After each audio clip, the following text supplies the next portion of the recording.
নমস্কার। আপনি রোহিতের মা? হ্যাঁ, আমি রোহিতের মা তমালিকারি। আমি ডাক্তার প্রসেনজিৎ ঘোষ। আপনি ডাক্তার ঘোষ? আপনারা এরকম একটা ডিসিশন নিলেন কি করে? দেখুন, রোহিতরে কেমন আছেন সেটা দেখতেই আমার এখানে আসা। আসলে ডাক্তার আদিত্য ব্যানার্জি আমাকে এখানে পাঠিয়েছেন। হ্যাঁ, এদের সবারই পরিচিত। এদের মানে কাদের? মানে রোহিতের বাড়ির লোকেরা স্যারকে খুব ভালোভাবেই চেনেন। স্যারের সঙ্গে আমার কিছুক্ষণ আগেই ফোনে কথা হলো। উনি বলছেন রোহিত রেকে ওনার হসপিটালে শিফট করা ভালো। অসম্ভব। স্যার বাড়ির লোকেদের সঙ্গেও কথা বলবেন। কে বাড়ির লোক? আমি রোহিতের মা। আমি ছাড়া রোহিতের আর কেউ নেই।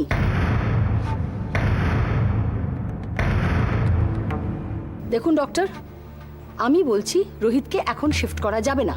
না না, এখন নয় ম্যাডাম, অবস্থাটা একটু স্টেডি হলেই তারপর। দেখুন, শিফট হলে রোহিত ডক্টর হাজরার নার্সিং হোমে যাবে, অন্য কোথাও নয়। ডাক্তার আদিত্য ব্যানার্জি কিন্তু নিজে সাজেস্ট করেছেন।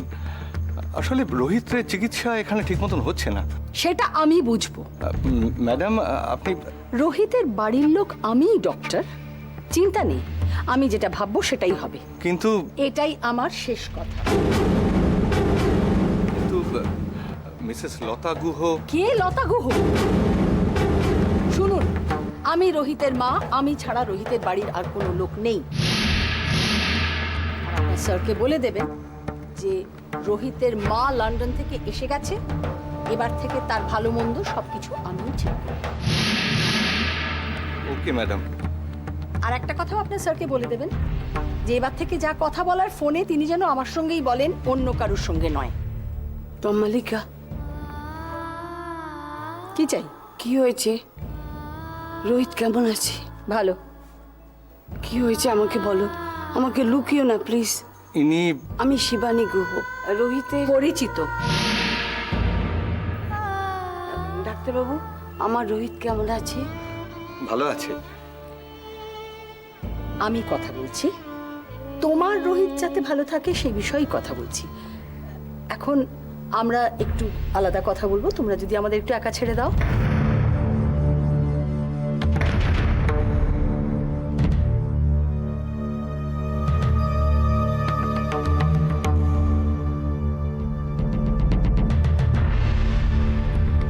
সব ভালো হলেই ভালো। আমার যা বলার ছিল বলা হয়ে গেছে। আমরা সবাই রঘুর ভালো চাই, কিন্তু আমার সিদ্ধান্ত মতোই চিকিৎসাটা হবে। 5 জনের 5 রকম মত নিয়ে চলতে গেলে হয়তো আমার। না না ম্যাডাম, আপনার পারমিশন ছাড়া আমরা কিছুই করব না। Thank you doctor, thank you. আমি আসছি।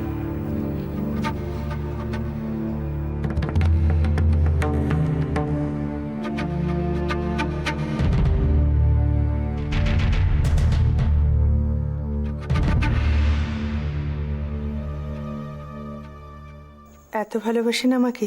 তাই তো দেখছি, নিজেও অবাক হয়ে যাই থেকে থেকে। এত ভালোবাসা ছিল আমার মাঝে, তাহলে সাথীকে বোঝাতে পারিনি কেন?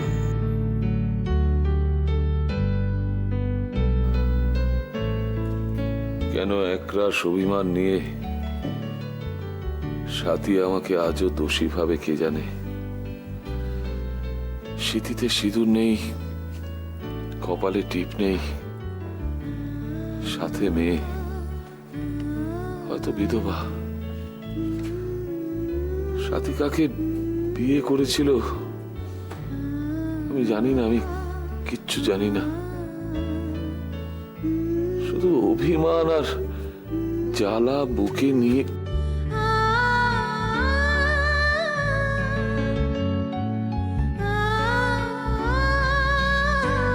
সাথীকে দেখলেন কবে?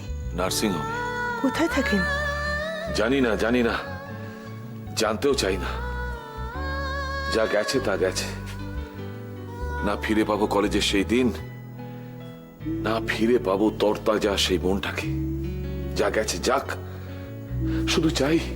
শুধু চাই তুই ভালো থাকিস মা, তুই যেন ভালো থাকিস।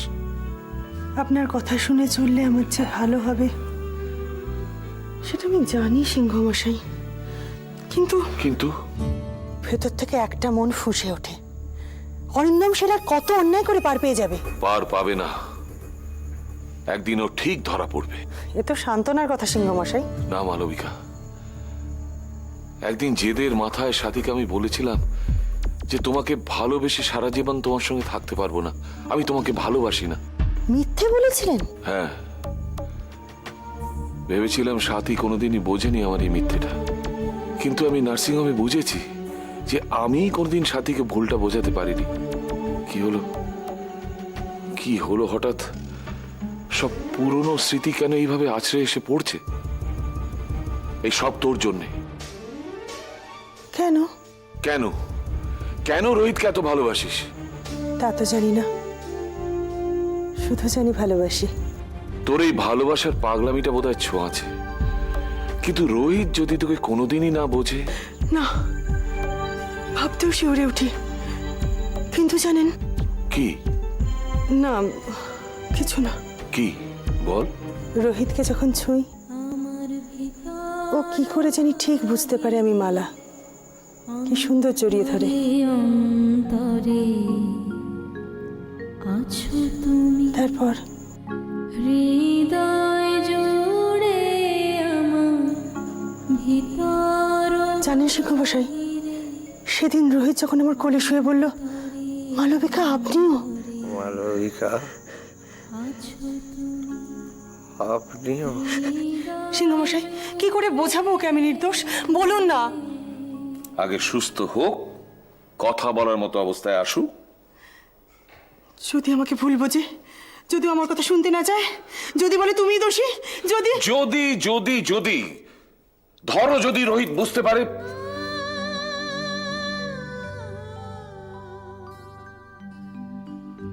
যদি রোহিত বলে তুমি মালা, আমার ভালোবাসা, তুমি না থাকলে আমি আজ বেঁচে ফিরতে পারতাম না। যদি কাছে টেনে ক্ষমা চায়, যদি। এমনও হতে পারে? নিশ্চয়ই পারে। ও সিংহমশাই, তুমি শুধু পুলিশকে বলবে যা তোমাকে বলতে বলেছি। রোহিতকে তুমি রাস্তায় দেখেছো, মনে থাকবে। কিন্তু রোহিত তো নিজেই বলবে যে আমি প্লাজার ভেতরে গেছিলাম।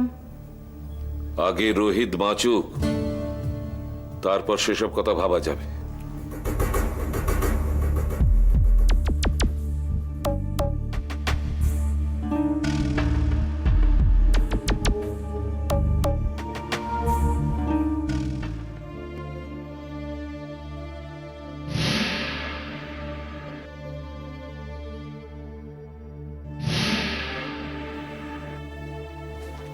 ওমা, সুবলদা এখনো আলোটা নেভায়নি কেন? ও আপনি? সরি, আমি দেখতেই পাইনি আপনাকে। মাসিমা, আপনি ঘুমোতে যাবেন না? অনেক রাত হয়ে গেছে তো, এখানে বসে আছেন। তোমার শোবার জায়গাটা ঠিক আছে তো? তাহলেই তো হলো। আমি কখন শোবো না শোবো সে নিয়ে তোমায় মাথা ঘামাতে হবে না।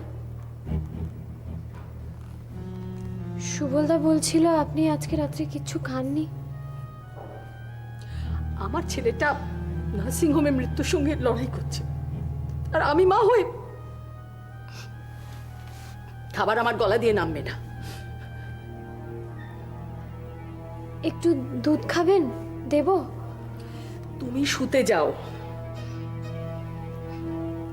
আপনাকে এখানে একা রেখে দিয়ে কি করে যাই আমি? আমার ছেলের মাথাটা তো ভালোই চিবিয়েছো শাশুড়ি আর বউতে মিলে।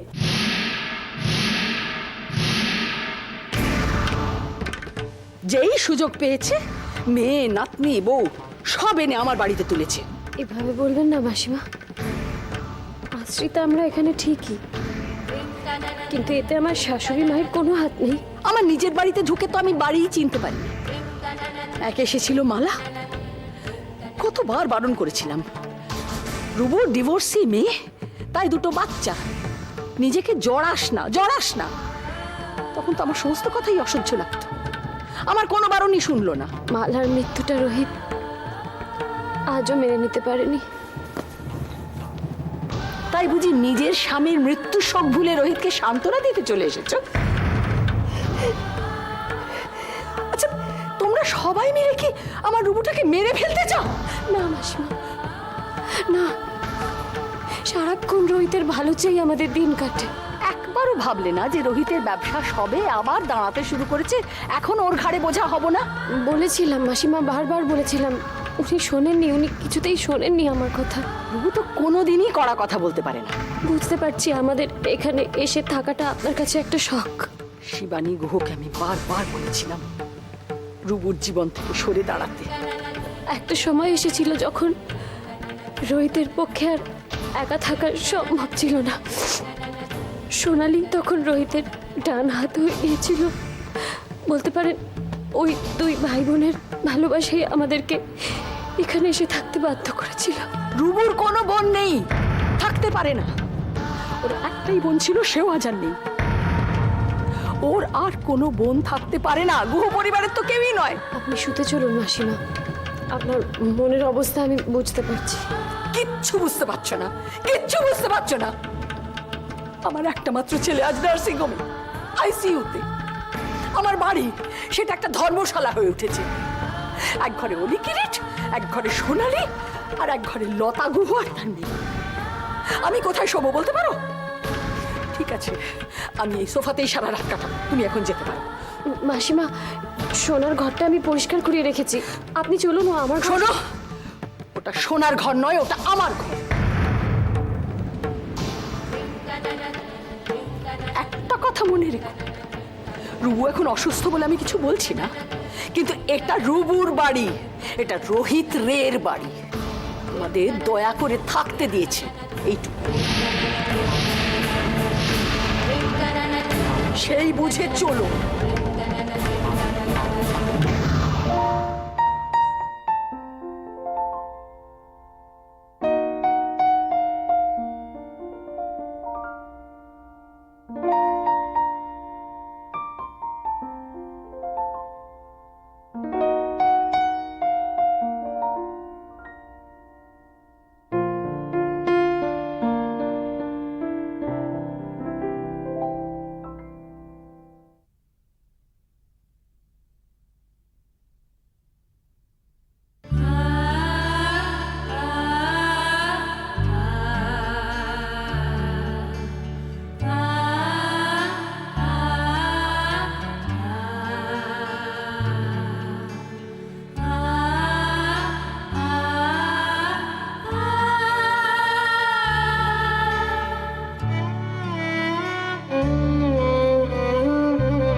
কি হলো? যদি কোনোদিন আপনাকে ছেড়ে চলে যেতে হয়, আমাকে ভুলে যাবেন না তো? সব মেয়েদেরই একদিন বাপের বাড়ি ছেড়ে চলে যেতে হয়, তা বলে কি বাবারা মেয়েদের ভুলে যায়? যদি সবাই আমার দিকে আঙুল তোলে, সেদিন আমাকে এমনটাই ভালোবাসবেন তো? মনোময় সিংহের মেয়ের দিকে দোষের আঙুল তুলে কথা বলবে কার ঘাড়ে কটা মাথা? কিন্তু হঠাৎ এসব কথা কেন? কি হয়েছে? আপনি আমাকে নির্দোষ ভাবলেও বাদ বাকিরা আমাকে ছেড়ে দেবে না। কার কথা বলছো মালবিকা? লতা গুহ, সোনালি গুহ, আহ, ওরা তো আমাকে সহ্যই করতে পারে না। আমার দোষ ধরতেই সবাই ব্যস্ত। ওরা সবাই আমাকে দোষী ভাবে সিংহমশাই। এবার যদি ওরা দুজনে মিলে বলে মালবিকা রোহিতকে পায়নি বলে তাকে খুন করেছে, তাহলে তাহলে কে আমার কথা বিশ্বাস করবে সিংহমশাই? এই লোকটা এখনো বেঁচে আছে। ওঠ, ওঠ। এই মালবিকা নামে মেয়েটার দায়িত্ব যখন একবার নিয়েছি, তখন তার শেষ না দেখে আমি ছাড়বো না। আমি আর পারছি না, আমি সত্যি আর পারছি না। যাও, নিজের ঘরে যাও, গিয়ে রেস্ট নাও, যাও। কেউ তোমার দিকে আঙুল তুলতে পারবে না, সেই ব্যবস্থা আমি নিচ্ছি। কি করবেন আপনি? সেটা আমার চিন্তা, তুমি ঘরে যাও।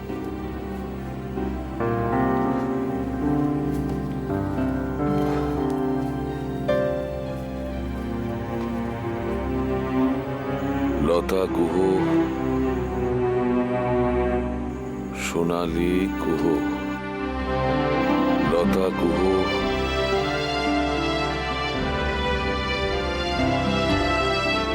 লতা লতা গুহ।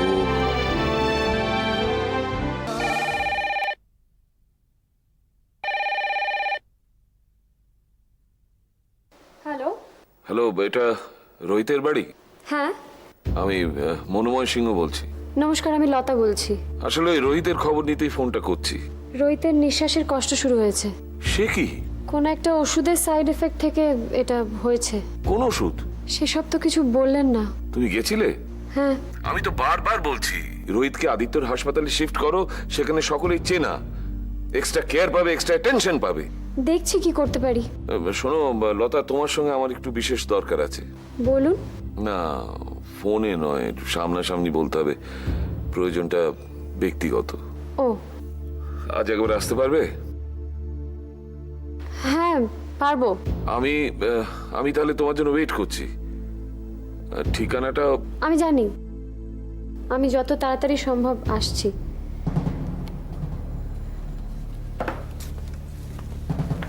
কার ফোন? ফোনটা কার ছিল? ফোনটা আমার ছিল। সেটা জানি, আমি জানতে চাইছি ফোনটা করেছিল কে? কে ফোন করেছিল, কোথায় যাচ্ছি, সব কি আপনাকে বলে যেতে হবে? হ্যাঁ, নিশ্চয়ই। দুঃখিত, সব কৈফিয়ত দিতে আমি বাধ্য নই। হ্যাঁ, তুমি বাধ্য। না, ভুলে যেও না লতা গুহ যে তুমি এই বাড়ির আশ্রিতা। ভুলিনি, এক মুহূর্তের জন্যও ভুলিনি মাসিমা। আর যদি ভুলে যাই, আপনি তো আছেন মনে করিয়ে দেওয়ার জন্য। শোনো, এই বাড়িটা আমার, এখানে সবাইকে আমার মতেই চলতে হবে। দুদিন আঁচলের চাবি ঝুলিয়ে মনে করো না যে এই সংসারটা তোমার হয়ে গেছে। প্রথমত, এই বাড়ির কোনো চাবি আমার কাছে থাকে না।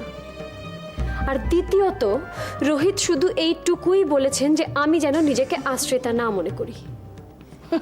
সেটার উপর মহত্ব। আপনি কেন একটু মহৎ হতে পারেন না মাসিমা? বাচাল মেয়ে, বাপ মা কি কোনো শিক্ষাই দেয়নি? বড়দের সঙ্গে কি করে কথা বলতে হয় সেটাও জানো না? বড়দের কাছ থেকেই তো ছোটরা কথা বলতে শেখে। বড়রা যদি এইভাবে কথা বলে, তাহলে আমরা কি করে শিখবো বলুন তো? তোমার আসপদ্ধা তো কম না। চলে যাও, এক্ষুনি এই বাড়ি ছেড়ে চলে যাও। বাক্স গোছাও, ননদকে আর মেয়েকে নাও, নিয়ে এই বাড়ি ছেড়ে এক্ষুনি তুমি চলে যাবে। এই বাড়িতে আমি নিজের ইচ্ছায় আসিনি। রোহিত আমাদেরকে বলেছেন এই বাড়িতে থাকতে, তাই আমরা আছি। তাই আপনি বললে আমি এই বাড়ি থেকে যাব না। যতক্ষণ না রোহিত নিজে মুখে চলে যেতে বলবেন, ততক্ষণ আমরা এখান থেকে যাব না।